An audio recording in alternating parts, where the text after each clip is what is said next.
Today is April 24th, 2019. I'm Adrienne Falaise, and it is my honor to be here with Allan Blye for the interviews in Oral History of Television, and we are in Cathedral City, California.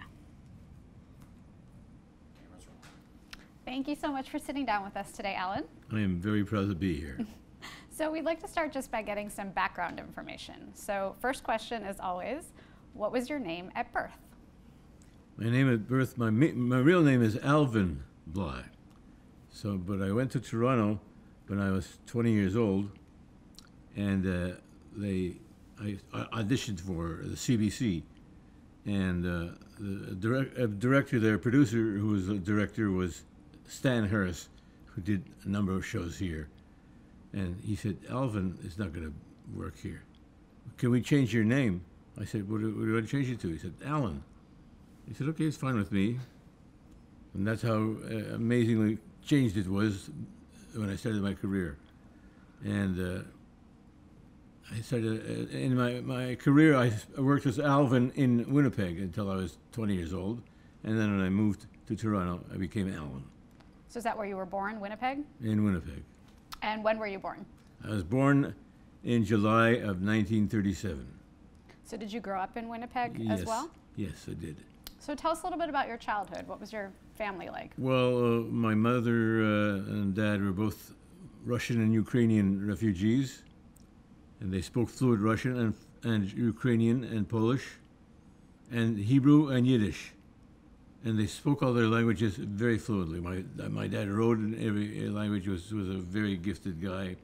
He was an interpreter during World War II of Russian. So did you learn all those languages growing up? No, my parents only spoke those languages. Yiddish I spoke very well, and I spoke often. It was my first language as a little boy. Wow. And but Russian and Ukrainian, I didn't speak any of that. Didn't speak French. Didn't speak anything. Did your grandmother make you speak Yiddish? Yes, grandmother used to say, "Lad Yiddish, speak Yiddish. You versteh nicht. I don't understand." So we had to speak, and in order for my grandmother to understand us, we spoke Yiddish, and it was a very big benefit for us. Why was that? Well, because my brothers and I learned to speak Yiddish. Mm-hmm. So what were some of your interests when you were little? I was always interested in singing. I sang as a very young boy. I sang in the synagogue choir, and I sang on the French radio station, CKSB in Winnipeg, in St. Boniface. And they didn't allow anybody they only could speak a foreign language or French. And so I did a Yiddish radio show every week, in which I had to learn new songs, great songs, Yiddish performers. In fact, one of your workers here was telling me that her aunt was a Yiddish performer. And I think I will remember her name. I'll look up her name. I think I do remember her name. I knew a lot of people that she knew. Wow. Because as a kid, I knew the Yiddish performers. Very famous, Cedar Belarski. These are famous singers. Moshe Oisher, famous cantor singer. And a lot of these guys. And women. So how old were you when you were doing this program? 5, 6, 7. I started when I was very young. And I went through my teens. I started working when I was 15. I started working in radio. Getting paid in it? Yes. Wow. In those days, it was $10 a show. Mm-hmm. So did you know what you wanted to be? Did you want to be a singer? I always thought I could be, because I was fairly gifted at that. Did you have ideas of being in entertainment and working in radio and television? Yes, for life, I did. I thought I would find a way to. I started to work as an actor in radio as well, but when I got to work as a singer, I had a very low starting number in the union. Actor was I had number 84 for the community. Number 84 of my number, my formula number.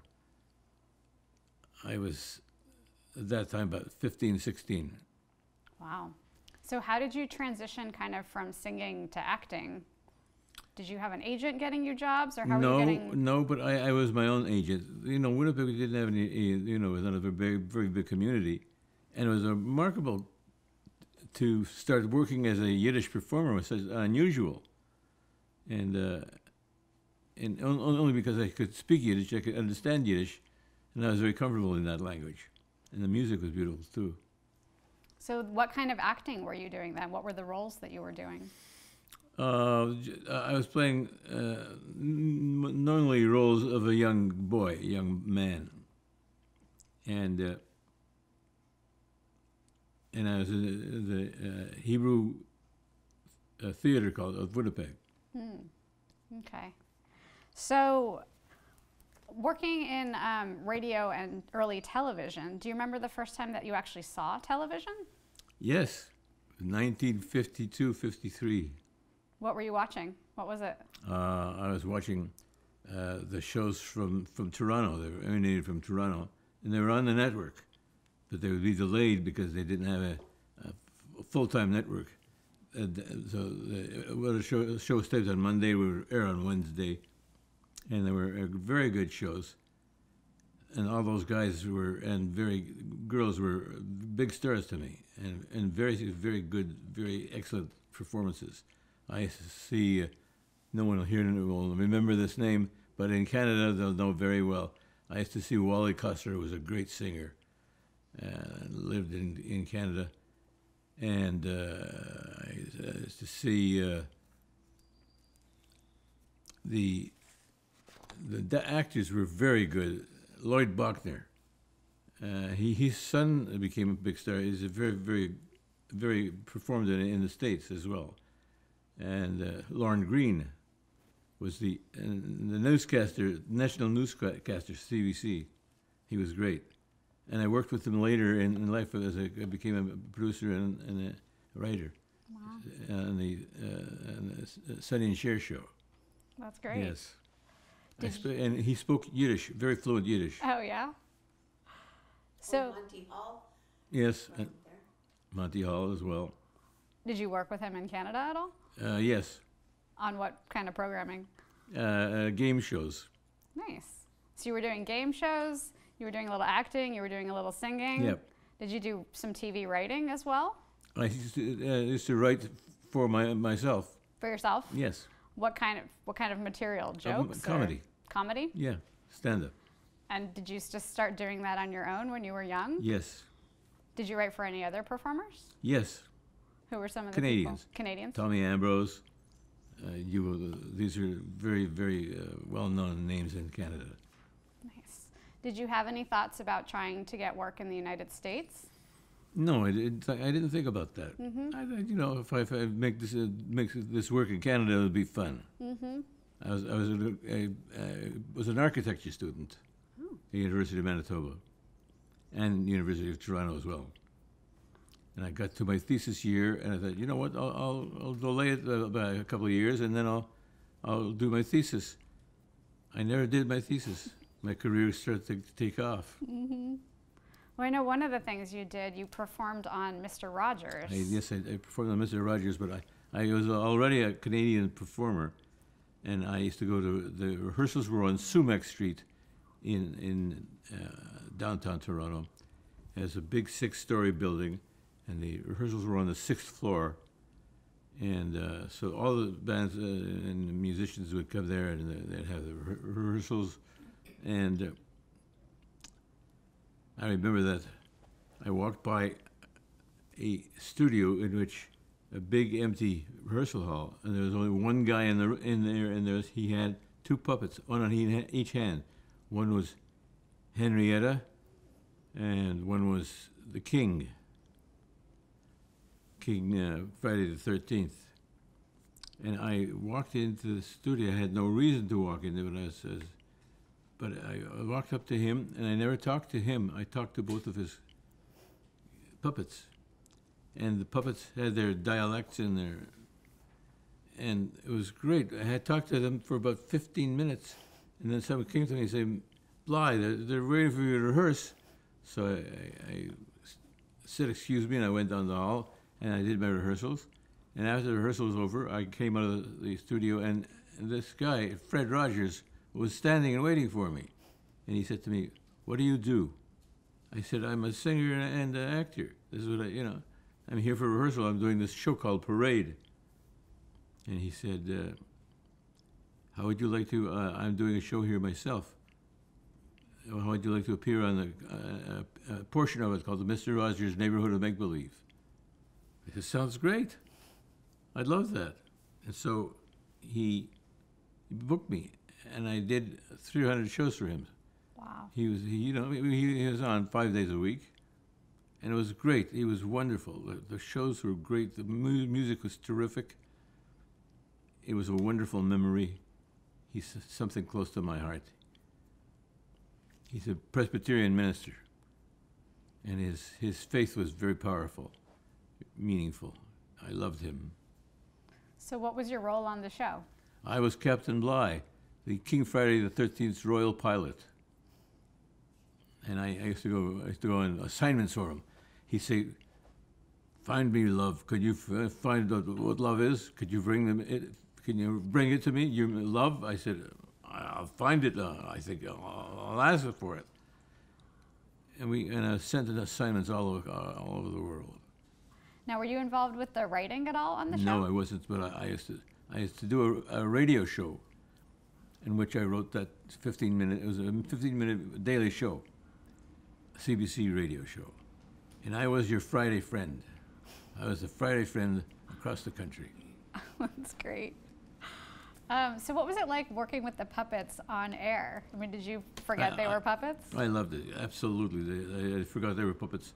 And I used to try and correct, Lady Elaine Fairchild was the woman's name, the character, and King Friday the 13th. And there was Cornelius X-Flake, and a couple of few of the... I'm being attacked by a fly here. No, he seems to be circling. Yes. What was was there a lot of rehearsal for that show? Or was it kind of more ad-libbed or fully scripted? No, he would allow me to ad-lib. He kept everybody else very scripted. And I would ad-lib inside of the framework of, I knew what he wanted to do and what he wanted to say. Mm-hmm. And he had really psychologically important things to say, and I knew that I would get the message across. So there were kind of themes and lessons to learn. Absolutely. I learned from them too. Mm-hmm. What do you think you learned from working with him? I learned how to be patient with people, how to understand people, how to communicate with people. I really did. I mean, it was such a miracle. It was a great experience for me. So when he went back to Pittsburgh to do Mr. Rogers' Neighborhood, were you involved with the show still? I used to fly in once every 2 months and do like 10 shows in 2 days. Wow. What do you think Fred Rogers' legacy in television is? His legacy is purely, it's be honest unto yourself. And when he went to explain why he was doing this show, and he had some people who really did not like him, did not like what he was doing, didn't understand what he was doing, and they got so convinced by him. He said, the one guy, I can't remember, a member of Parliament, said, I think he was a congressman, he said, "Mr. Rogers, you have proven to me that you're absolutely into this concept, and I'll agree to a $20 million grant to you." And it was amazing. Yeah, he stood up for public funding. Absolutely. Yeah. So, I mean, that's an incredible, mentor kind of, it sounds like, during your early career there. So you're still in Canada mainly at this point, right? Yes. So what brought you to the United States? Well, I'd been writing I had kind of graduated into actually writing for variety shows. And I won an award for a show. What show? It was called No Three People. And it was Roy Castle, who was a British performer, and Shirley Harmer, who was a Canadian wonderful singer, performer. And the third one was a French Canadian lady, and I had. It was in the summertime when the Canadian National Exhibition is performed, and I remember my phone rang, and this guy said, "Hi, this is Tom Smothers. I was just watching your show." I said, "Okay, Tom. Thanks for calling." I couldn't believe it was Tom Smothers. I thought it was Rich Little doing an impression of Tom Smothers. He said, I said, where are you staying? I'm staying at the hotel across the street from the CBC, the Four Seasons. I said, oh, I got the number. I'll call you later today. And I called around. I found that Tom and Dick were appearing at the CNE. So that maybe there's a chance that Tom had called. So I called him back, and the operator said, "1 moment, please." And she went away for like, what felt like 25 minutes. It was 2 minutes. And she came back on the phone and said, "Sir, Mr. Smothers does not want to speak to you." I said, "What? He just called me." She said, "He's not ready to speak to you." So she put me through to him. She said that he had put she had been convinced to do this for him. And I got it back on the phone and I said, "What are you calling me about?" He said, "I saw your show. I got the name." It was a long time ago, you know. You could call the CBC and get the writer's name from them, their phone number. And he called me, and he said to me, "I'm doing a show, and I love what you did with the show." And there was no commercials in the show.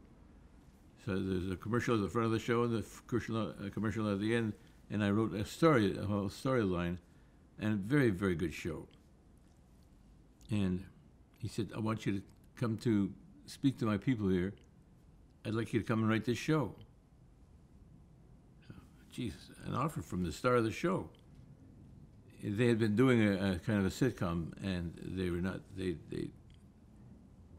had not done anything else, and they had written a show for them. Ernie Chambers and Stahl Ilson, who was a Canadian, Ernie is not a Canadian, had done a show for him. And so I sat down and I wrote a sample show, and I went to New York to meet with Ernie and Saul, and they hired me on the spot. It was great. So this turned into the Smothers Brothers Comedy Hour. Yes. So were you one of the first writers hired then? Yes. Were you one of the writers, or were you the head writer? What was your role? No, I wasn't the head writer then. I was absolutely unknown, and I thought it was very brave of Ernie and Saul to hire me, give me a job, and it was great.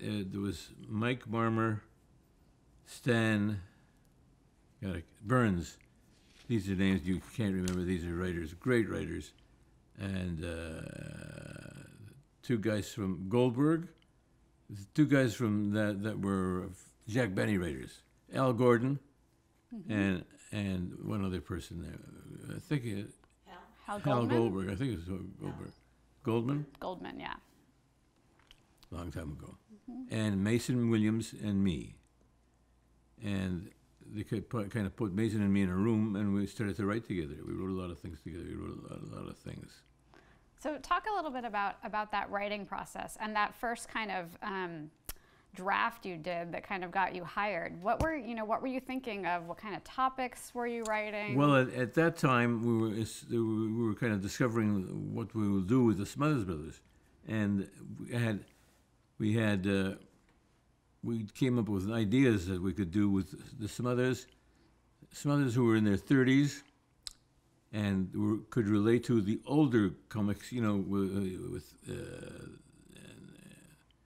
the comedians. I'm trying to remember the names of Jack Benny, and I think Kate Smith was on in the early years. Many. Jack Benny was with George Burns.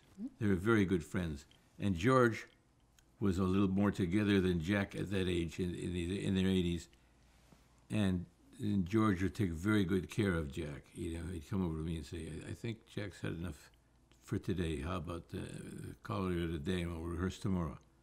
and you take it by the arm, and they go off together. They were great. They were great. So would you guys come up with kind of an ideal group of guest stars that you wanted? Yes, we would do guest stars like Kate Smith and Vicky Carr.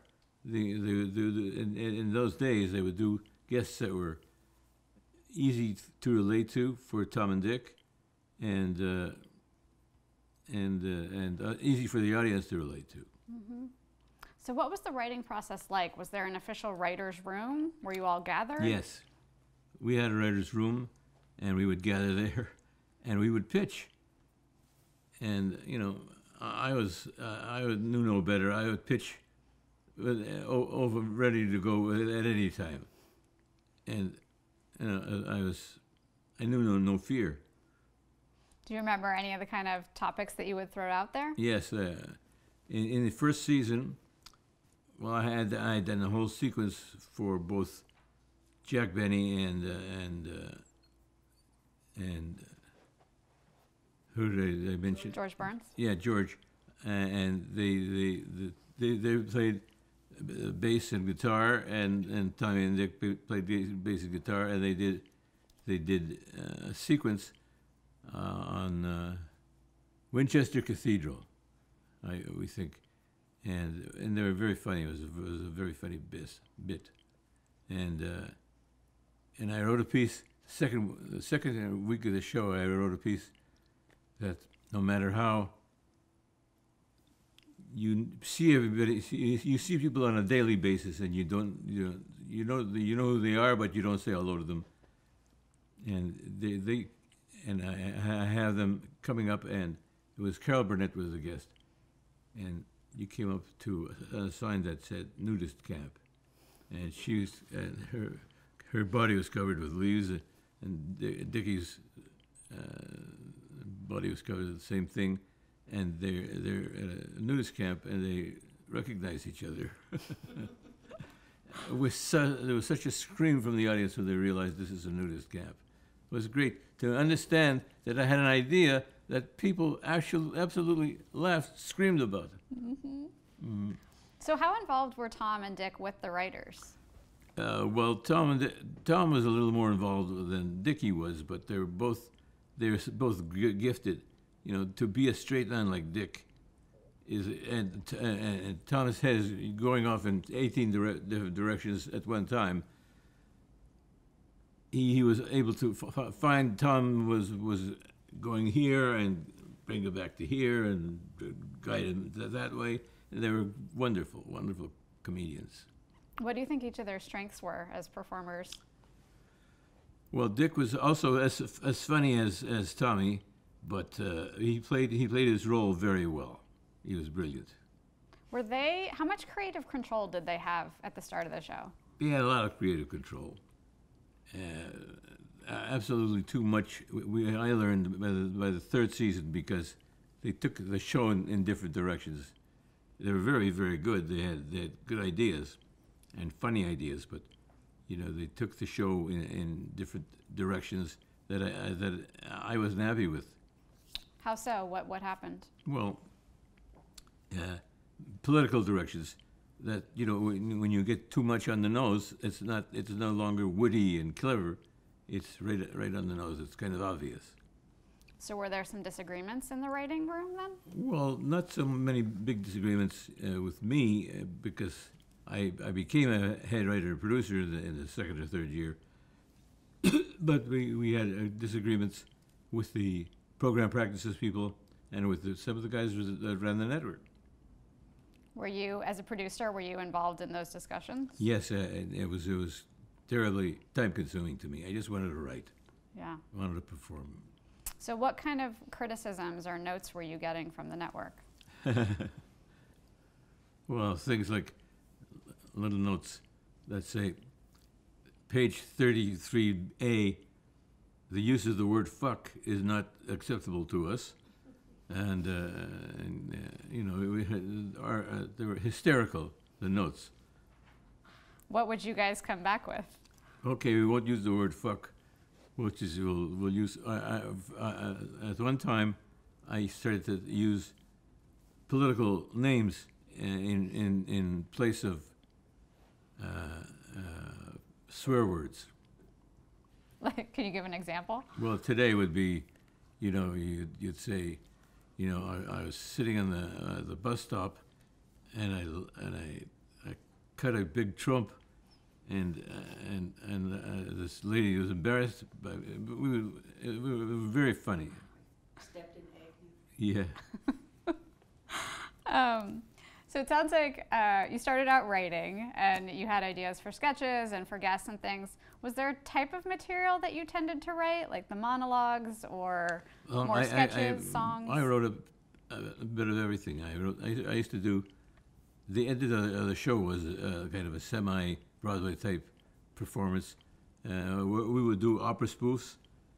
We'd use commercials, and we did a full opera commercial. We had critics, and we had such a great deal of fun. Mm-hmm.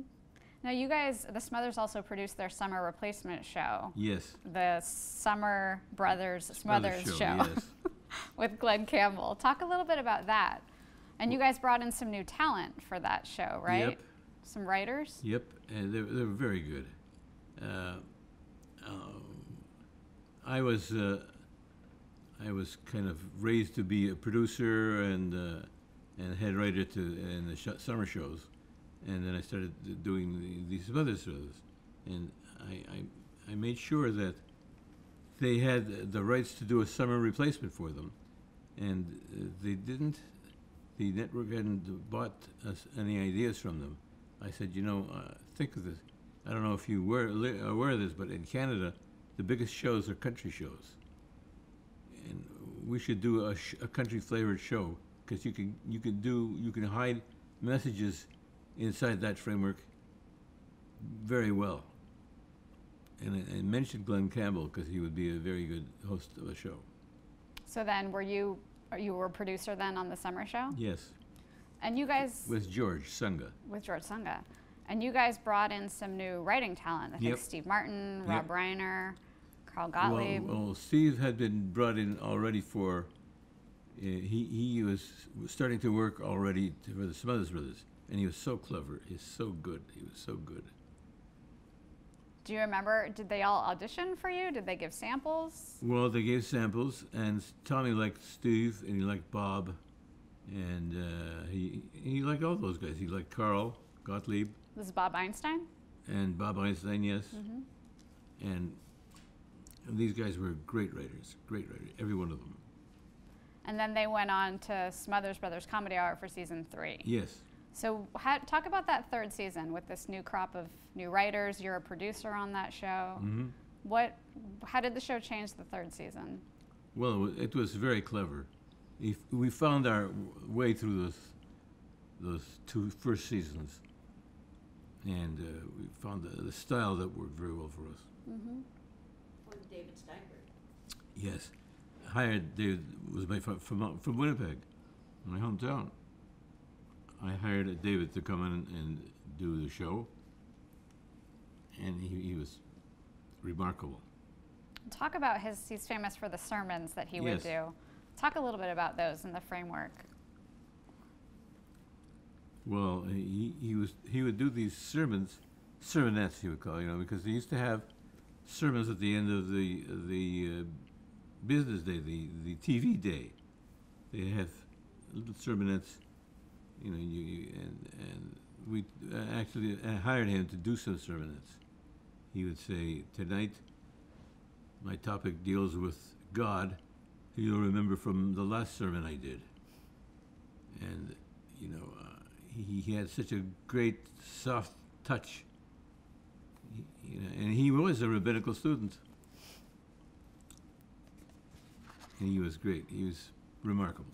Do you recall the sermon about Moses and the burning bush? Yes. Tell us a little about that. I think he wrote this piece. They said when he was wandering through the wilderness and he came upon a burning bush, and he burned his feet, and I can't remember it all, but I do remember it's 60 years ago. First time. Yeah, first time the mention of Christ was in the Bible when he burned his feet. Do you remember? I mean, did you guys get fan mail, hate mail? Oh, what hate kind of mail did you guys get? Organized hate mail. As a producer, were you privy to seeing that, or how about yeah. as a writer, were you aware of it before Yes. you became a producer? Yes. Did that fuel you guys, or how did you react to that? Yeah, because we realized that these were bulk, people who had organized to send in 500 letters or 1,000 letters. So we knew that they had been properly organized, put there, and it hurt her feelings. And I realized that I was doing something that really got them riled. So we were getting somewhere. How did that make you feel that you were riling up audiences in that way? Well, I wasn't encouraged by the riling up of the audience, but I was encouraged that I could move someone to react so hostile towards what we were doing. Mm-hmm. Now, it sounded like earlier you were saying a little bit you didn't entirely agree with the direction that the show went. Yeah. So, what were some of the things that you disagreed Well, with? it was, when we did the thing with Harry Belafonte in the first show, and the censors tried to stop us from taking the tapes. So it was footage of the Democratic National Yes. Convention, and then he was singing "Don't Stop the Carnival." Yes. And then that didn't actually air, I believe. It aired in Canada. It aired in Canada, but not in the U.S. Yes. Okay, so what was your take on that? My take was it was harmless. I had another experience with Harry Belafonte on the Petula Clark special, which I had done that first year of the Smothers too. And I came into the studio and said, this is a show about the brotherhood of man. And so when Harry is singing this song, he is camera close to camera, and she is far away from the camera. I said, let's have her there and put Harry upstage and have him walk towards her in the first verse of the song, and they joined arms. And they said, okay, that's a great idea. And someone came running into the booth, and we actually taped it, and said, whose idea was that? It's a black man reaching his arm out and putting his arm around a white lady was not acceptable to the sponsor. I said, well, I'm the guy that came up with the idea. Just this is the song about the brotherhood of man. The clothing of the show. So that was an experience I had with Harry years before. Before he was on Smothers? Yes. Wow. Okay. Yeah, we'll get into Petula and talk a little bit more about that as well. But yeah, so there were all these kind of controversial things happening on Smothers Brother. I know Pete Seeger was another incident. What do you recall about his performances? He was just doing his songs. He did Where Have All... The Flowers Gone? Yes. Yeah, he did. I think Waist Deep in the Big Muddy Yes. was the controversial one. Yes. Well,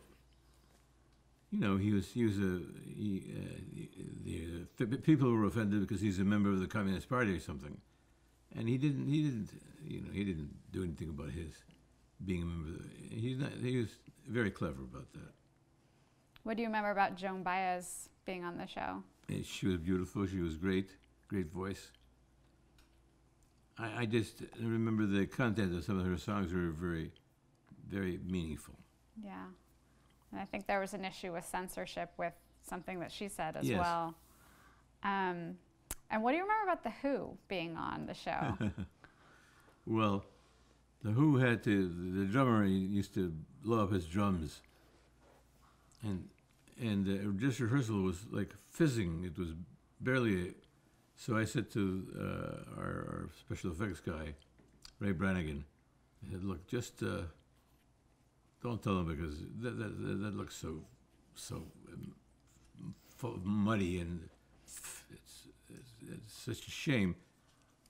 Put a lot of dynamite in the drums so it'll blow up. And what I didn't realize that they had put much more that there was sills, and it blew up. And Dickie has, till this day, has one ear that doesn't work because it blew up next to his head, and it was very effective. You could tell in the footage that everyone was unexpected by how big it was. My God, it was tremendous. Let's talk about some of the other sketches too. Share a Little Tea with Goldie became well known. What do you remember about the origins of that sketch? She was going to be. She had an idea to do this little kind of a platform of the, doing about a little bit of turn on and in the. I had her name changed to Goldie because that was the nature of. So this was Lee French? Yes. Yeah, she became Goldie O'Keefe. Yes. Mm-hmm. What about Pat Paulson and his editorials? Oh, Pat Paulson was so funny, so good. Such a leader of those comedy guys. He was very great. He was great. Did everyone have a hand in writing his editorials, or were those him? Hal and Al, the older guys, started they were great writers. But I used to do other things for him, too, as well. What about his presidential run? That was Mason and me. And I knew nothing about American politics, but I learned a lot about it. So talk a little bit about crafting that campaign. And there was a TV special devoted to it as well. Yeah, I named them the State Tucking American Government Party, which is also known as the Stag Party. And he was wonderful. He played the part so very well. Are there any just favorite moments you have from recollections of the show? Any other guests or sketches or anything that stands out for you? Well, About George Harrison. George Harrison was on a show in which there was a musician strike. And so we used the choral people, of course, as musicians, and they would hum and sing the themes and the background music, and Harrison was on that show. I mean, I couldn't believe it. George Harrison was on our show. And he came at the last minute, and he did it. It was great. I was so lucky to work with some of the best people in the world. A kid from Winnipeg, from an Orthodox Jewish family. Beyond me. There's a lot of talent on that show. Tell us a little bit about your role as a producer. Were you on set and in the writer's room, or where were you? Both. I was on the set when we started rehearsing, blocking, and I was in the writer's room constantly before and we had, it was a great education for me, and it was a great advantage for me by the time I did the Sonny and Cher show. I was really a wizened producer. Excellent. So now let's talk a little bit about the end of the show. The show had an abrupt ending. Oh. How did you learn that? I was in the car on the way back from San Francisco, and I heard an announcement on radio that the Smothers Brothers had been fired. I don't understand. And my phone, there was no car phones in those days, so I got all the way back to L.A. and I called to find out what was going on. Who did you call? I think it was the agent, the William Morris agent, which was Elliot Wax.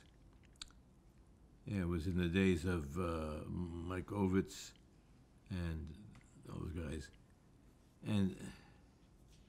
and he was fired, and I got a call from Bob Woods,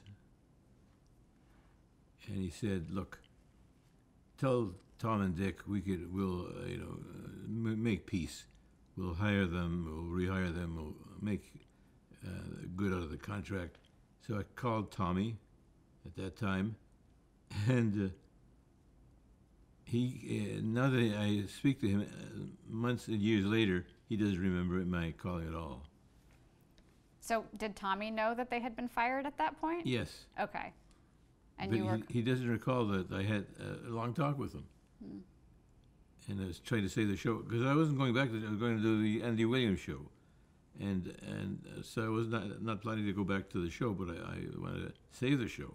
A lot of guys were depending on that. A lot of people were depending on that. So were you aware of what was going down right before that kind of led CBS to make this decision? Yes. So what was going on at that time? Well, you know, there was Tommy wouldn't deliver the show until like a day before the air date, and they wanted a little more time to look at the show, and they were demanding the show be delivered earlier than that, and they were not pleased about that. The kind of they didn't like the stars running with the show, and it was a good show, but. So what were your thoughts on how that all went down?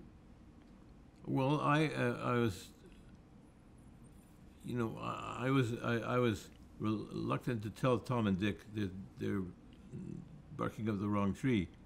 They can win this case, and they'll lose their careers.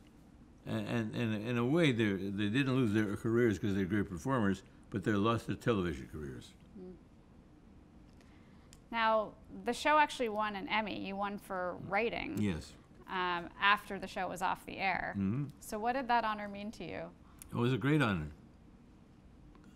We were pleased. I don't know if we were deserved, because I thought we deserved the honor for the first season we did. It was a brand new show, and it was a great show. This was the third season, and I think probably a lot had to do with the decision that was made. Did you attend the ceremony? Yes. What do you recall about the evening? I recall that this doesn't mean very much to you, but I recall that one of our writers was hired at the last minute by Tom, and he was not in the collection of guys who were up on the stage. So I named all those guys, thanked them all for their great work, and there was one guy who was an older man, the oldest guy in the staff, who had been hired by Tom in the middle of the season, and he was in New York on a stage, and we didn't realize it. And so he was so very, very upset that I didn't mention him. Do you recall who that was? Yes, Cy Oliver. Yes, I think. Cy. Okay. Cy Oliver. What do you think the legacy of the Smothers Brothers Comedy Hour was? What the legacy of that show? Well, it was the thing that Tommy did that I disagreed with, because he was playing with fire, but he made that show very meaningful, gave it a heart, and gave it a opinion, a point of view, and I didn't realize that he was battling for that. Okay, so let's flesh out that Petula story that you were telling us a little bit about before with Harry Belafonte. So that was the 1968 TV special, Petula. Yes. You were a writer, a producer? Yes, writer. A writer on the show. Okay, so how did you get involved with that to begin with? Well,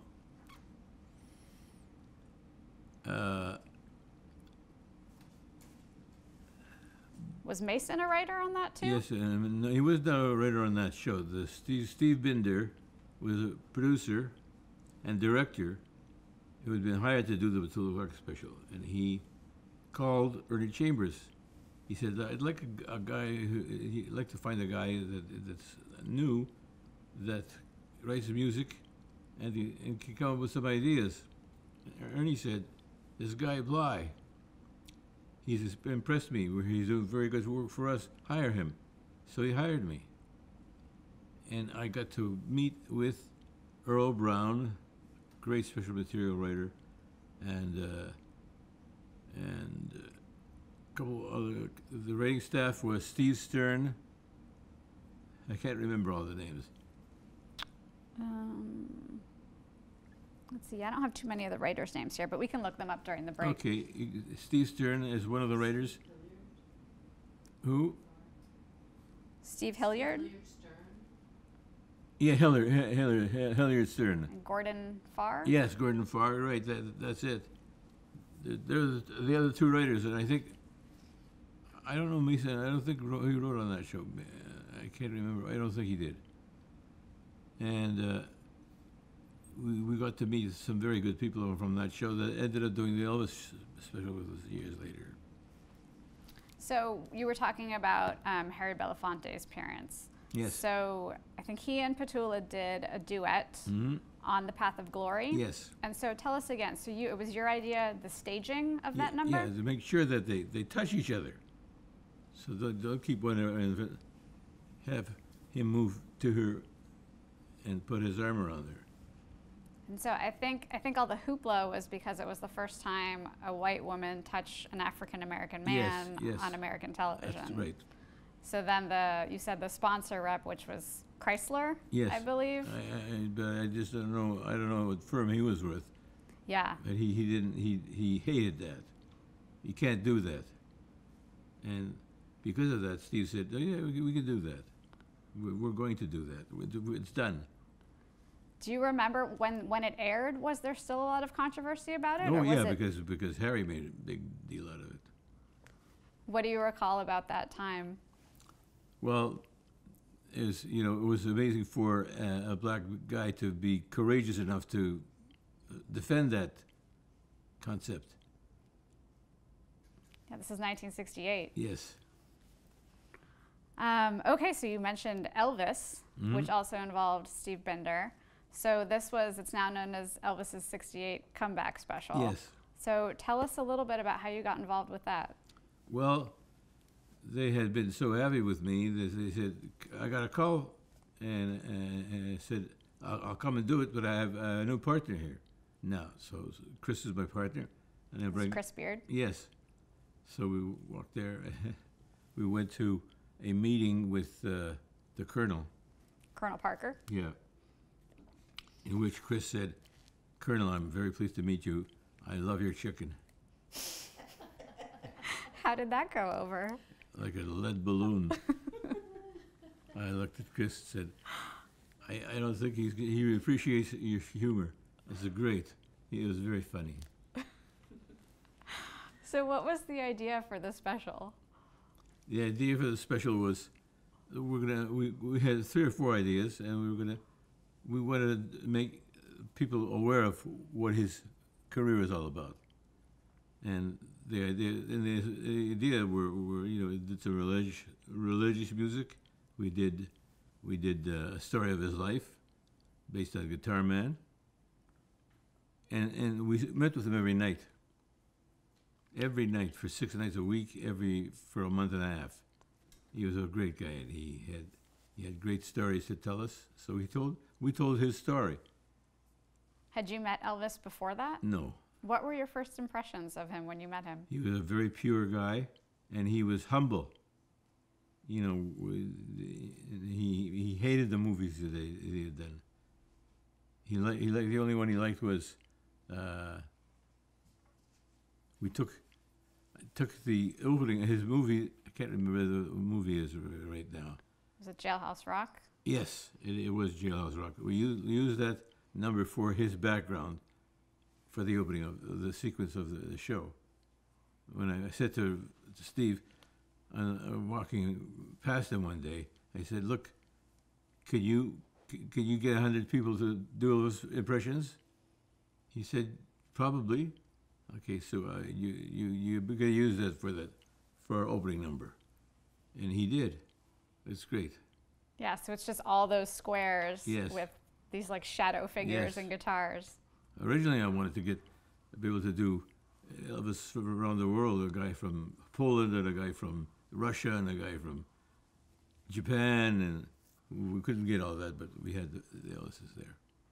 So was Elvis very collaborative? Did he have a lot of input in what he wanted to do? He listened to Chris and me. He was very, very, he was a great collaborator that way.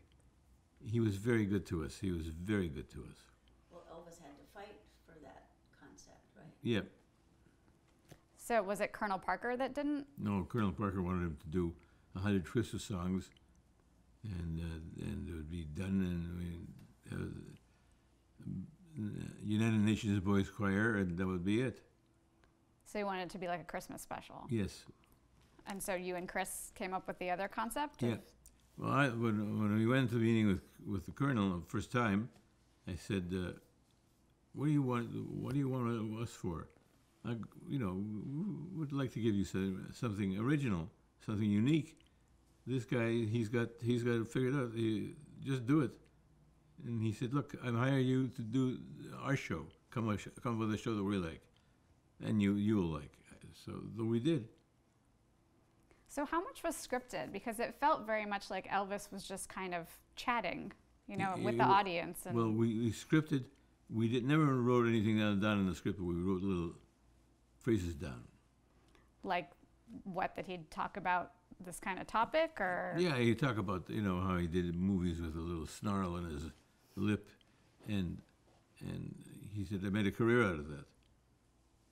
So you can't put him down for that. He was amazing. He really was amazing, and he performed like nobody I know. What was it like to be in the room with him when he would perform? It was great. He played all those songs. He and these guys were there to play and sing, and they were great. Charlie. Yeah, where did the idea for that kind of really intimate concert come about? I did a show earlier called The Blues Ain't, and we had all great blues guitar players and musicians of all kinds, and we did them in one group, in one studio, and they were great. It was a great moment. So how did you and Chris Beard team up? You said he was your partner at this point? Yes.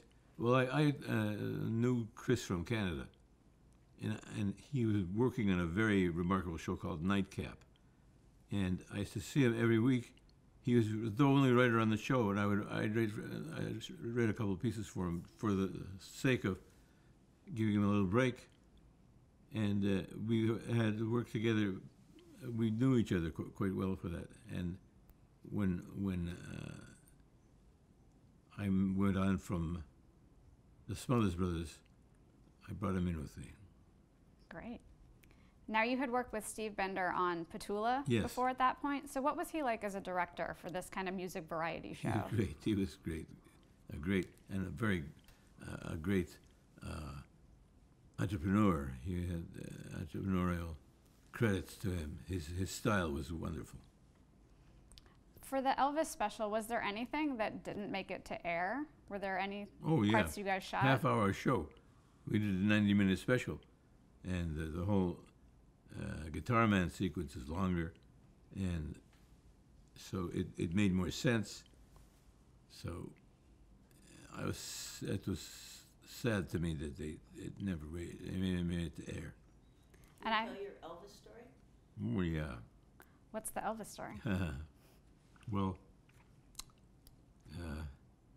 Elvis, they rehearse every time at night, and when he would get up, you hear someone in the other room would get up. 10 people would get up, meet him in the hallway, and walk out to the bathroom. There. And so one day I said to him, Elvis, what is this business with these guys get up in unison, and they walk down the hallway and they sit in the bathroom with you, they walk back. We've never even seen your place. We don't know much about you. And I said, what does Charlie do? Charlie he's around. And what does Lamar do? Lamar Fike. Well, he's around. What is around? Around is around. And he said he sounded, his voice was a little tense. So I said, I'm pushing this a little too far. And that we didn't talk to each other for the end of that evening. I went home, and it was Friday evening, and around 9 o'clock in the evening, my doorbell rang in Encino Hills Place, a street in Encino. And I went to the door, and there was Elvis, with a little bandana around here and his neck, and His motorcycle. And Yeah. I said, how did you get here? He said, I rode my bike down here. And his bicycle, his motorbike is in the driveway. And there's no guys with him. So I invited him in. And he said to me, listen, do you have a guitar? I said, my son has like a half-size guitar. My son is 6 years old at the time. So I got him a guitar, half-size guitar, and he tuned it. And he started to play and sing. And I couldn't believe this. Elvis Presley sitting in my kitchen and playing and singing. And so I called my next door neighbor, whose name was Schwartz. But I said, come on in here. You wanna? He said, are you okay? He said, I'm fine. Come in and look at my kitchen, and you're gonna freak. You're not gonna believe who's here. So he came in with his wife in their kimonos and pajamas, and Elvis Presley is sitting in our kitchen, singing and playing. Private concert. It was great. It was great. So I thanked him for coming. It made me realize he had a good heart in him. So he needed a night on his own? Yes. He came to be with you? At 2 o'clock in the morning, I started getting concerned because he had never been alone. I know that. He had never been alone ever, except when he did with a woman. And so I called Joe Esposito, who was his roadie. I said, Joe, are you looking for Elvis? He says, God damn it, we're trying to find him where he's run away. He's here, he's fine. Just come here and take his motorcycle. I don't want to be, he's riding, he drank about half a bottle of scotch, and I don't want to be riding. I'm like, anyway. So Joe came and picked him up. They dumped the motorcycle on a flatbed, and Elvis went home. Wow. It's quite a story. Yes. Now, I had read he kind of actually moved into NBC Burbank during that shoot. Yeah. So they just transformed like the dressing rooms? Yeah. I had a bed, and he had a nice lady or two. You know, I never had this experience, honey. I was only a witness. What impact do you think? Well, actually, let's talk a little bit about the taping of the special. Were you on set for all of that, or on stage? Mm-hmm. What was that like, bringing in a live audience? Oh, the colonel had said that he was going to bring the live audience. We got the show day, and there was no live audience. So we went out, we put announcements on the air, and we were going to be taping a sequence for the Elvis Presley special, singer special, and we went out and got people. farmer's market. Yes. Wherever we could get a big load of people, we went out and got them. Did you see Elvis and Colonel Parker interact a lot? How would you characterize their relationship? We were at the beginnings of the rebellion of Elvis Presley. Why? What makes you say that? Well, because Colonel said he had won. For instance, he'd won the United Nations Boys Christmas Carol special, and Elvis said, "No, I want to do the show the guys wrote." Mm-hmm. Were you pleased with how the special came out? I was so pleased. It was terrific, and that was a great deal to do with Steve and the musical director, which was Billy Goldberg, which was brilliant, and Earl Brown, who was brilliant. And you know, our writing was added to their talents. It was a collection of talented people at their best. Tell her the Earl Brown story, writing that song. Oh God! It was on a Saturday, and I said to Earl, you know, I'd like to write a song which is about living a dream, having a dream come true, and you write a song about that. He said, I'm going to synagogue Saturday morning. I'll be back from synagogue, and I'll help you write the song. Came back from synagogue. He had written the song. It was finished, and he played it for me, and it was great. What's the song? If I Can Dream. And is that what? And that's what ended the special. Yes, great. It was wonderful. Absolutely wonderful. So you had wanted to commission an original song for that, the end of the special? Well, he did. He wrote the song, and as for a special, you write. You participate in writing, but that was written a song written for him by him. It was great. Fantastic. What impact do you think the special had on Elvis's career? It changed it. It gave him a new life. Did you guys stay in touch after that? Yes. Throughout his life? He would call me every so often because he was always entertaining. He would call me every so often and say, my boy, Elvis, what are you doing?" At 3 o'clock in the morning, my phone would ring and my then wife would say to me, "Who is that? Who's calling at 3 o'clock in the morning?" I said, "It's Elvis Presley." And she said, "I'm not wearing anything." What are you? Did you ever, I mean, you're a singer and a performer yourself. Did you ever sing with Elvis? Did you ever jam with him? I sang "If I Can Dream" at a memorial service for him. Wow.